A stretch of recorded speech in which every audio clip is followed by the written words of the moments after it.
आता आपण यमराजांविषयी थोडक्यात माहिती पाहूया. यमराज म्हणजे कोण? तर आम्हाला माहीत आहे की रेडा हे ज्यांचं वाहन आहे, श्याम रंगाचे असे आहेत, थोडे कृष्ण वर्णाचे आहेत आणि भयंकर उग्र असा दंड देतात. त्यामुळे आपल्या सगळ्यांना त्यांची भीती वाटते. मात्र जे पुण्यात्मा लोक आहेत त्यांच्यासाठी ते यमराज नाहीत, तर धर्मराज आहेत आणि त्यांना ते शांत आणि सौम्य दिसतात. आपण जर पाप केलं असेल तर आपल्याला ते उग्र वाटतात. जसं न्यायाधीश एखाद्याला फाशी देतो, एखाद्याला सक्त मजुरी देतो, 10 वर्ष 20 वर्षाचा कारावास देतो. पण अपराधी जो आहे हा न्यायाधीशाला दोष देऊ शकत नाही, कारण तो अपराध त्यानं तसा केलेला आहे. त्या अपराधाने सजा दिलेली आहे. न्यायाधीश हे फक्त माध्यम आहे. त्याप्रमाणे यमराज धर्मराज जे आहेत हे नरकामध्ये या प्राण्यांना दंड देतात. त्यात त्यांचा काही पक्षपात नाही, तर ही ब्रह्मदेवांची आज्ञा आहे की ज्यांनी पाप केला असेल त्यांना तुम्ही दंड द्या. मात्र आपण पाप केला असेल तर आपल्याला वाटतं की यमराज वाईट आहेत.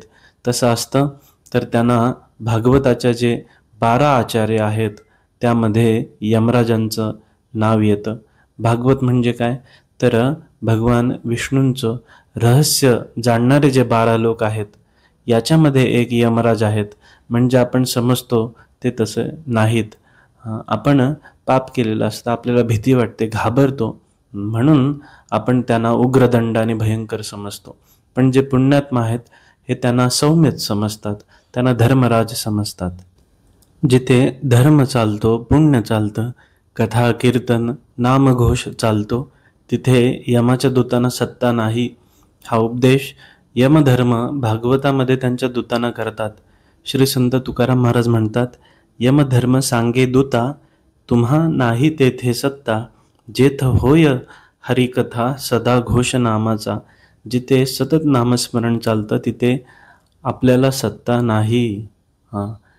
ते आपलं भक्ष नाही. आपलं भक्ष कोण? तर जे नामस्मरण करत नाहीत, जिथे हरिभक्ती करत नाहीत ते प्राणी आपले आहेत, त्यांना आपल्याला घेऊन यायचं आहे. मात्र जिथे नामस्मरण चालतं, नामाचा घोष चालतो, तिथे तुम्ही जाऊ नका.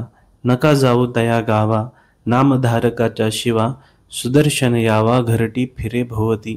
आणि जिथे हे नामस्मरण चालतं त्या घरांचं रक्षण स्वतः विष्णू सुदर्शन चक्राद्वारे करत असतात. त्यामुळे तेथे तुम्ही जाऊ नका. हा उपदेश यमधर्म त्यांच्या दूतांना करत आहेत. आता त्यांचं पद जे आहे हे नित्य आहे. त्यासाठी त्यांना कोणाच्या तरी त्या कल्पामध्ये कोणाच्या तरी उदरात जन्म घ्यावा लागतो. तर आता जे यम आहेत हे सूर्यनारायणाचे पुत्र आहेत, भगवंतांचे अंश आहेत, कारक पुरुष आहेत आणि ह्या कल्पाच्या शेवटपर्यंत ते यमपुरीत राहून जे जीव आहेत त्यांच्या कर्मानुसार त्यांना फल देतात. त्यांचा शरीराचा रंग जो आहे हा श्याम वर्ण असा आहे आणि त्यांचं वाहन जे आहे हे रेडा आहे. आपण अनेक ठिकाणी कथा वाचल्या असतील, शिवपुराणात अथवा अनेक पुराणांमध्ये. जेव्हा जे हरिभक्त आहेत, शंकरांचे भक्त आहेत, त्यांना जर चुकून यमदूत न्यायला आलेच तर हरींचे किंवा हराचे म्हणजे शंकरांचे किंवा विष्णूचे जे पार्षद आहेत हे त्यांना तिथून पिटाळून लावतात. याचा अर्थ असा आहे, जे निरंतर भक्तीमध्ये रत आहेत त्यांच्यावर यमदूतांचा अधिकार नाही. मग यमपुरी कुणासाठी आहे? संत तुकाराम महाराज सांगतात, यमपुरी त्यांनी वसविली जाणा, उच्छेद भजना विधी केला. जे भजन करत नाहीत त्यांच्यासाठी ही यमपुरी आहे. यमपुरीमधील नरक यातना ज्या आहेत या त्यांच्यासाठी आहेत. आणखी इतरत्र श्री तुकाराम महाराज सांगतात, काही नित्य नेमाविण अन्न खायतो श्वान, वाया मनुष्यपण भार वाहेतो ऋषभ. की ज्याला काही नित्य नेम नाही, की उठल्यानंतर बाबा या ग्रंथाचं पारायण मी करीन, त्यानंतर अन्न ग्रहण करीन, असा नित्य नेम नाही. कधीही त्याला वाटलं तेव्हा खातोय, वाटलं तेव्हा झोपतोय.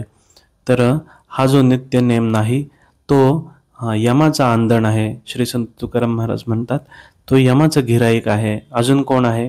तर अखंड अशुभ वाणी, की जो सतत काहीतरी वाईट बोलतोय, खरे न बोले स्वप्नी, सतत असत्य भाषण करतोय.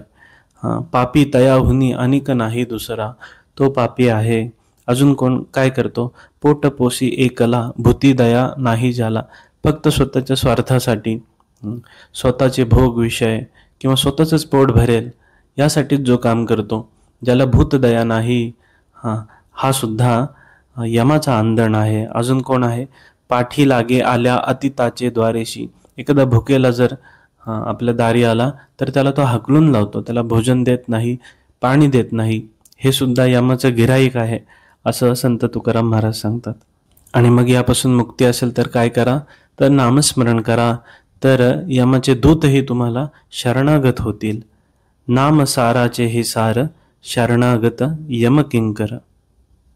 अशी आज आपण श्री यमराजांविषयी माहिती पाहिली. आणि महत्त्वाची गोष्ट पाहिली की त्यांना घाबरण्याची काही गरज नाही.